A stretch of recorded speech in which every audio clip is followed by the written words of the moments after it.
Hi hello welcome to Seethakka channel. ఎలా ఉన్నారు? అందరూ బాగున్నారా? నేనైతే చాలా బాగున్నాను.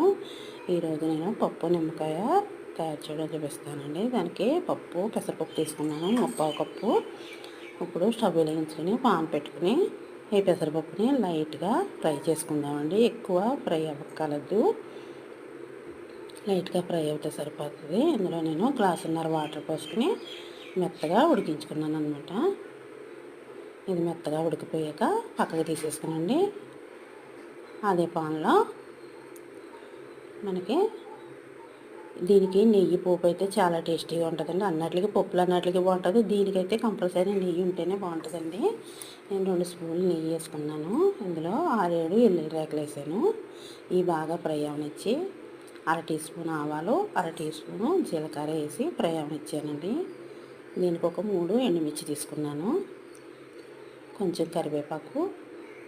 ఇవన్నీ ఫ్రై అవనిచ్చి ఒక ఉల్లిపాయ సన్నగా తరిగి 3 పచ్చిమిరపకాయలు చీలికలు కోసి ఇవి కూడా ఫ్రై చేస్తున్నానండి. ఇవి కూడా బాగా ఫ్రై అయ్యాక ఉడికించుకున్న పప్పు ఇందులో వేసేసుకుందామండి.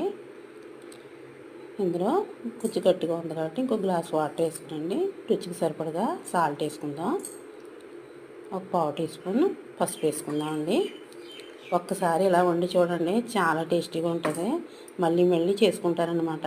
ఇది అంతేండి. గిన్నెలోకి తీసేసుకుని బాగా చల్లారాక నాకు 3 నిమ్మకాయలు పెట్టిందండి. అది పెట్టడం అవ్వలేదు.